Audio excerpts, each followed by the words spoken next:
Olá, muito bom dia. Começa agora ao vivo o Boletim Câmara desta sexta-feira, dia 13 de setembro de 2024. Agora você fica sabendo o que vai ser destaque nessa edição. Confira a programação de eventos da Câmara para a próxima semana. Brasil supera a marca de 1.000 casos de Mpox em 2024. Depois de 60 anos, Porto de São Sebastião faz retomada histórica com novo transporte de café. Documentário sobre o Rio Paraíba será apresentado neste sábado em Taubaté. Vale tem 30 cidades em situação de seca severa ou moderada. Continua hoje a série de entrevistas dos candidatos à prefeitura promovida pela Câmara de Taubaté. Além disso, você confere a condição das estradas, previsão do tempo e o nosso especial Eleições. Essas e outras notícias no Boletim Câmara que começa agora.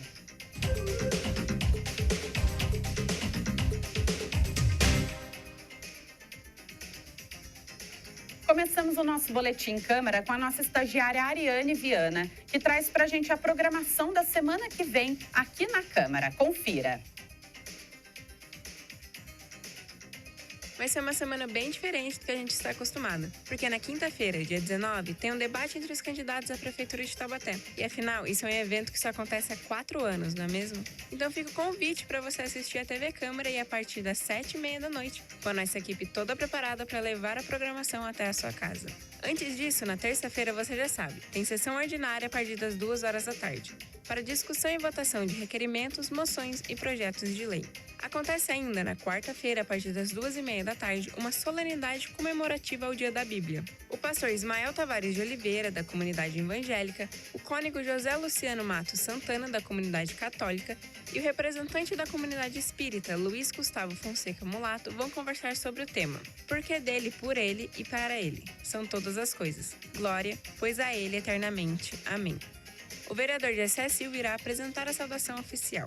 Lembrando que você pode participar dos eventos que acontecem no plenário, aqui na Câmara, ou então sintonizar a TV Câmara Taubaté. Obrigada. E sim, Ariane, vai ser aí uma semana bem diferente. Então já fica aqui o convite para você acompanhar o debate do dia 19, que promete ser um grande evento. Damos sequência ao nosso boletim com as informações sobre o trânsito para você que vai utilizar as principais rodovias que cortam a nossa cidade.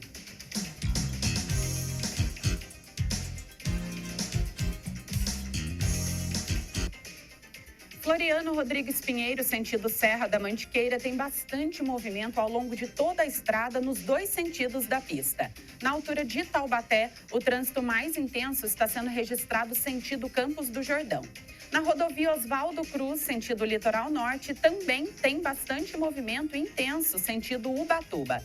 Atenção do motorista, principalmente nesses trechos com mais trânsito.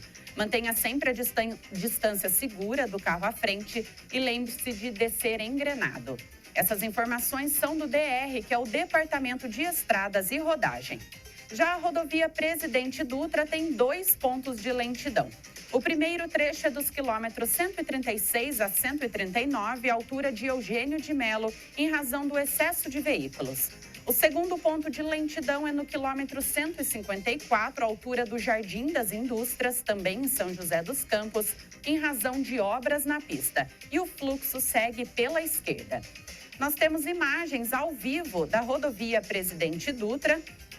Esse é o quilômetro 110, altura aqui de Taubaté. Então, um trânsito até bem intenso para esse horário do dia, mas sem lentidão, sem registros de congestionamento. Essas imagens e as informações são da CCR Nova Dutra, a empresa que administra a rodovia.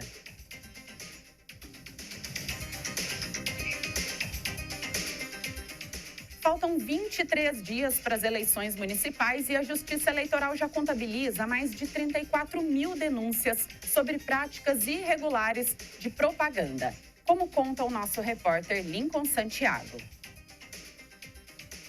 Mais de 1.200 denúncias sobre propaganda eleitoral irregular são recebidas por dia no aplicativo Pardal. A ferramenta desenvolvida pela Justiça Eleitoral registra as queixas desde 16 de agosto. Conforme mostram as estatísticas do Pardal Web, a maior parte dos relatos envolve candidatos ao cargo de vereador, seguido pelo cargo de prefeito, depois temas ligados ao partido, coligação ou federação e, por último, ao cargo de vice-prefeito. Entre os estados, São Paulo lidera o ranking, com 6.702 denúncias, e Minas Gerais aparece em segundo, com mais de 4.000 denúncias. Esses números foram apurados na quarta-feira, dia 11, às 7 horas da noite. Taubaté aparece na posição 46 do ranking estadual, empatada com a cidade de São Carlos. De acordo com a estatística da Justiça Eleitoral, foram apresentadas 36 denúncias por aqui. No topo da lista estão a capital e as cidades de Barueri e São Bernardo do Campo. As denúncias são encaminhadas ao juiz eleitoral, que exerce o poder de polícia eleitoral. O aplicativo Pardal é gratuito e está disponível nas lojas digitais da App Store e Google Play. Para que o usuário possa fazer a denúncia, o aplicativo oferece a descrição específica sobre o que pode e o que não pode ser relatado. Quem faz a denúncia é responsável por preencher os dados e anexar os arquivos sobre a irregularidade. Obrigada, Lincoln. E esse aplicativo Pardal é usado para casos de propaganda irregular. Se a acusação estiver relacionada a casos de desinformação, a pessoa deve procurar o Sistema de Alerta de Desinformação Eleitoral, que é o SIAD. Fica localizado no site da Justiça Eleitoral.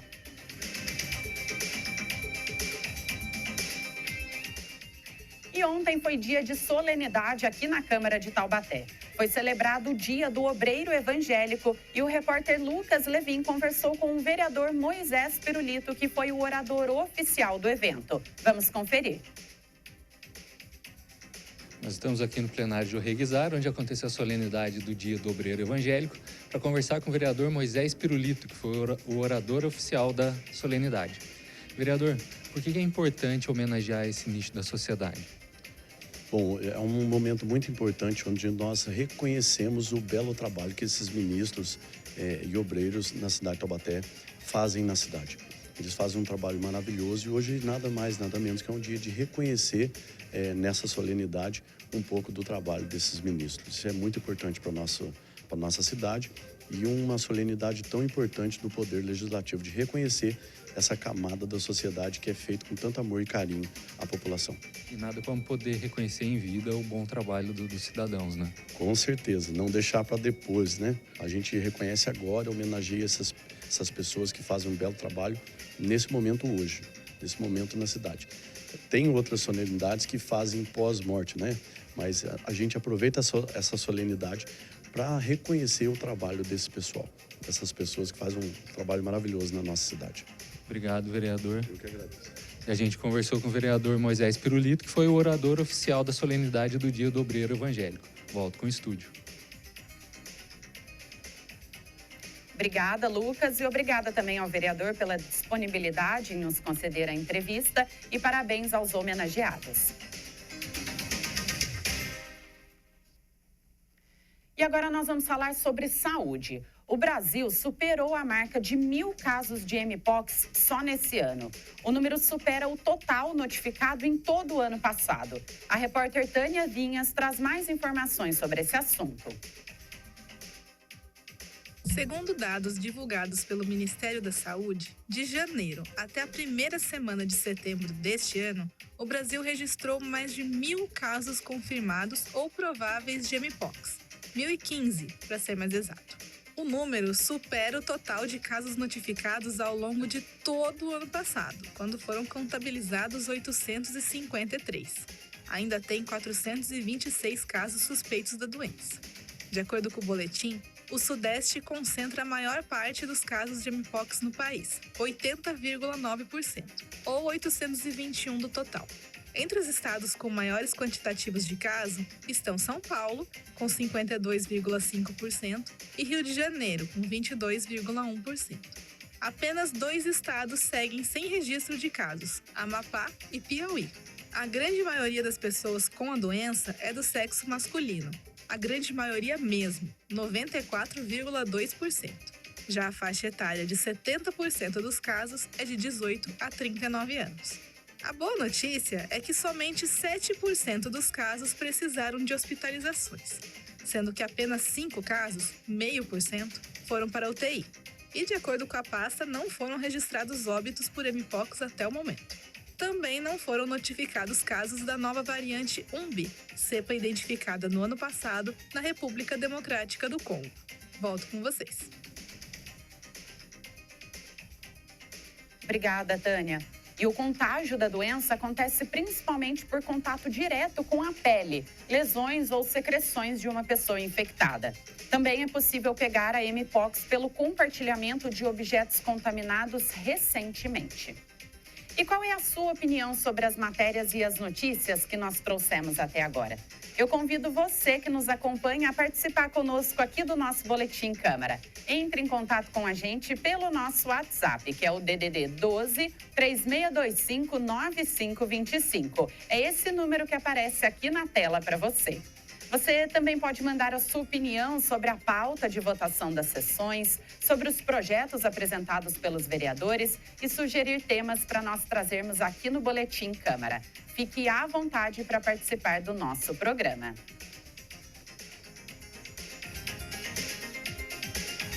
E agora nós seguimos com as manchetes dos principais jornais da nossa região e do Brasil. Jornal Vale traz a manchete: Câmara de Taubaté promove no dia 26 desse mês uma audiência pública para debater as operações de fiscalização de veículos automotores que vêm ocorrendo no município. Portal da Universidade de Taubaté destaca: Medicina da Unital promove ações de saúde para grávidas em Taubaté. O projeto Orientações sobre Educação Comunitária, Saúde do Adolescente e da Gestante tem o objetivo de prevenir doenças e garantir uma gestação mais saudável. Encontros abordam temas como a importância do pré-natal, trabalho de parto, cuidados com o recém-nascido, amamentação e prevenção de infecções sexualmente transmissíveis. No cenário nacional, a Folha de São Paulo destaca: atrasado e sem dados, Brasil sofre com falta de protocolos para poluição. País não tem regras de quais atividades deveriam ser alteradas quando a qualidade do ar fica ruim.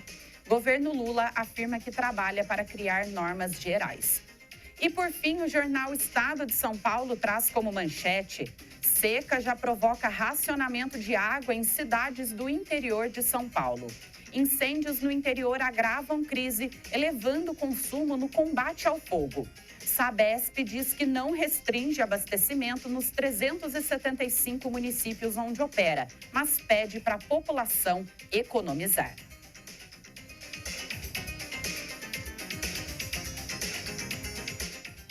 O Porto de São Sebastião, no litoral norte aqui de São Paulo, realizou neste mês a primeira operação de café para exportação, depois de mais de 60 anos sem movimentações desse tipo. Quem traz mais detalhes sobre essa notícia é o repórter Lucas Levin. Mais de 8.000 toneladas de café verde, produzido em Minas Gerais e São Paulo, foram embarcadas com destino à Alemanha. A última operação do setor cafeeiro, feita no Porto de São Sebastião, havia ocorrido na década de 1960. Para o diretor-presidente da administradora do porto, Ernesto Sampaio, operar esse tipo de carga depois de tantos anos reafirma o compromisso de manter a atratividade. Dentre as vantagens oferecidas pelo porto estão o acesso facilitado por meio da rodovia dos Tamoios, que está interligado aos principais acessos do estado de São Paulo, a proximidade com a malha ferroviária e o Aeroporto Internacional de São José dos Campos e uma configuração de acesso que o coloca como a terceira melhor região portuária do mundo. O porto público é administrado pela Companhia Docas de São Sebastião, empresa vinculada à Secretaria de Meio Ambiente, Infraestrutura e Logística do estado de São Paulo. A retomada desse tipo de operação é bastante simbólica, porque remonta à história da nossa região lá do século XIX, quando o Vale do Paraíba foi um importante centro econômico do país.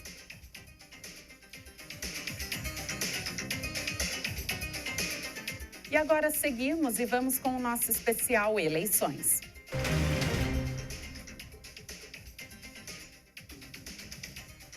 Vamos ficar atentos às fake news relacionadas às eleições. 2 vídeos que circulam nas redes sociais causaram confusão ao afirmar que a mensagem de alerta "Confira o seu voto", exibida na urna eletrônica após o término da digitação do número da candidata ou do candidato, poderia anular o voto do eleitorado. Segundo os autores dessas gravações, que são compartilhadas desde 2022 na internet, os dizeres com letras pequenas induziriam o eleitor a erro para que a tecla "Confirma" fosse pressionada antes do prazo. Ainda de acordo com o homem e a mulher que aparecem nas filmagens, a ação realizada no momento incorreto poderia fazer com que a urna eletrônica não computasse o voto digitado anteriormente.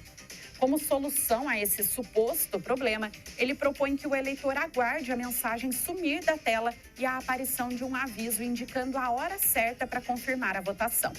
Os autores desses vídeos deturpam uma funcionalidade instalada nas urnas eletrônicas desde 2022. Nas eleições realizadas naquele ano, o equipamento libera a confirmação do voto, ou seja, o botão verde confirma, um segundo após o preenchimento completo dos números do candidato para cada cargo. O mesmo vale para os votos nulos, em branco e também para corrigir algum dígito. A cada uma das confirmações de voto, a urna emite um som breve. E ao final, depois da escolha do candidato a presidente, o aparelho reproduz o som característico por um período mais longo. O vídeo, portanto, distorce informações sobre uma medida criada pela Justiça Eleitoral para estimular que o eleitor faça a conferência do próprio voto. As informações são do site da Justiça Eleitoral. E hoje nós continuamos a sabatina dos candidatos à prefeitura, promovido aqui pela Câmara de Taubaté. O convidado de hoje é o candidato José Saldi, do Progressistas, e acontece ao vivo no segundo bloco do nosso Boletim Câmara. Participe conosco enviando a sua pergunta e também a sua opinião pelo nosso WhatsApp, que é o 3625-9525. Não perca essa oportunidade de conhecer melhor os candidatos, bem como as suas propostas para Taubaté.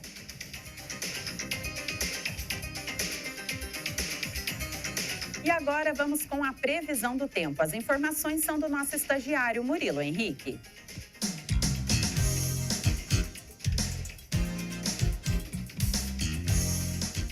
Nessa sexta-feira, Taubaté vai ter um dia de sol com algumas nuvens e sem a possibilidade de chuva. As temperaturas variam entre 14 e 33 graus. Os ventos podem chegar a 7 km por hora e a umidade do ar a 32%. A qualidade do ar é satisfatória e o índice de raios UV é extremo. O sol se põe às 5h55 da tarde. As informações são da Clima Tempo Meteorologia.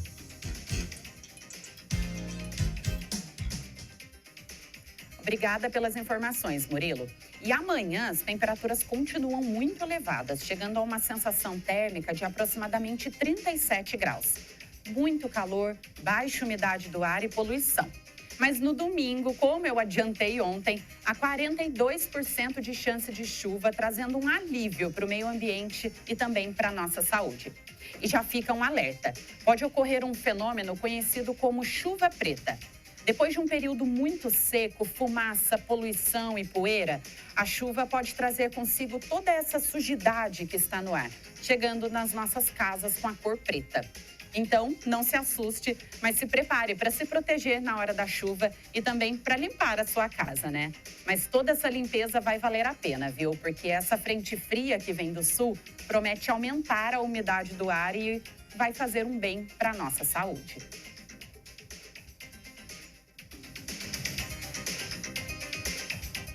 E um documentário sobre o Rio Paraíba será apresentado nesse sábado aqui em Taubaté. A repórter Tânia Vinhas conta mais sobre essa produção taubateana. Amanhã, dia 14 de setembro, às 14 horas, o Cineclube Rede Cidade Coroné Pituba irá apresentar o documentário Paraíba Patrimônio Líquido. Dirigido por Cláudia Mello, o filme foi gravado durante a Romaria Fluvial organizada por pescadores da região em 2022, com saída do bairro Padre Eterno, em Tremembé, até a Basílica de Aparecida. Essa tradição começou em 1989, quando um grupo de pescadores capitaneados por Benedito Teodoro, o Tico Pescador, saiu em suas canoas remando horas a fio, com andores artesanais e improvisados, com as imagens de São Pedro, Nossa Senhora Aparecida e o Senhor Bom Jesus enfeitados com flores e fitas. Nas embarcações também iam a fé, a gratidão, a esperança e o compromisso. Além das histórias dos pescadores do Rio Paraíba, o vídeo traz o olhar de André Bazanella, técnico do Instituto do Patrimônio Histórico e Artístico Nacional, o IFAM, que observa a importância não só de cuidar do meio ambiente, mas de preservar o rio e tudo o que ele representa em histórias, memórias ancestrais, religiosidade e a essência das nossas origens. A história é resumida em pouco mais de 20 minutos. Como diz a própria diretora, entre no barco, tome seu assento, sinta o vento e abra o coração para o material, imaterial, sensorial, sobrenatural e espiritual. Obrigada, Tânia. Excelente dica cultural. E o Cineclube fica na Rua Otaviano da Costa Vieira, número 15, no centro da cidade. A lotação é de 25 pessoas e a entrada é franca.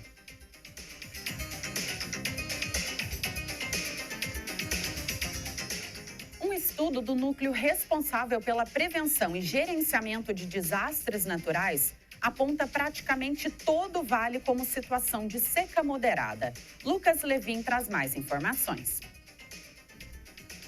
30 das 39 cidades da região metropolitana do Vale do Paraíba estão em situação de seca severa ou moderada, segundo o levantamento do CEMADEM, o Centro de Monitoramento de Alertas e Desastres Naturais. Queluz é a única cidade da região classificada na condição de seca severa e apenas 9 municípios estão na categoria de seca fraca: Arapeí, Bananal, Caçapava, Ilhabela, Redenção da Serra, São José do Barreiro, São Sebastião, Taubaté e Ubatuba. Os outros 29 municípios estão classificados como em situação de seca moderada, entre eles São José dos Campos, Jacareí e Pindamonhangaba. A condição de seca aumenta o risco para queimadas, que hoje atinge 5 cidades do Vale: Campos do Jordão, São José do Barreiro, Silveiras, Bananal e São Luís do Paraitinga.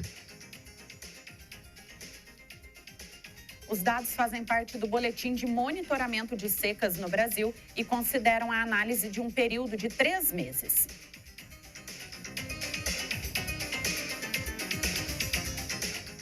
Final de semana chegando, todo mundo quer aproveitar para se divertir, né? Opção é o que não falta e nós trouxemos a agenda cultural com dicas imperdíveis. Agora vamos às informações com a nossa estagiária Isabela Vieira, que tem as atrações para esse final de semana.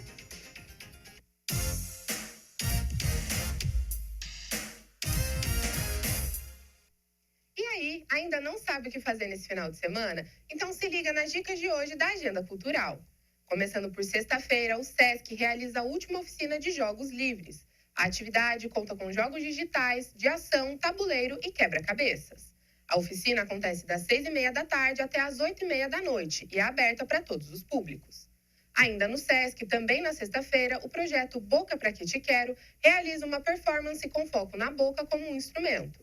O grupo Tomé e Companhia se apresenta de forma cantada às 8 horas da noite. A atração é gratuita e para maiores de 16 anos. Se você prefere as telonas, no sábado, a obra social Alta de Souza, no São Gonçalo, terá exibições às 9 da manhã. O encerramento do festival acontece no dia 19 de setembro.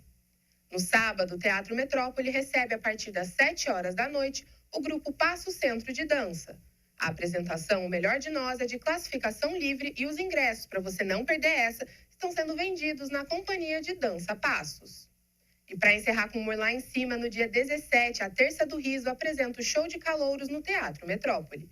A entrada é solidária e os ingressos serão trocados por 1 quilo de alimento não perecível 1 hora antes na bilheteria do teatro. Essa foi a Agenda Cultural dessa semana. Eu fico por aqui e volto na próxima sexta. Tchau!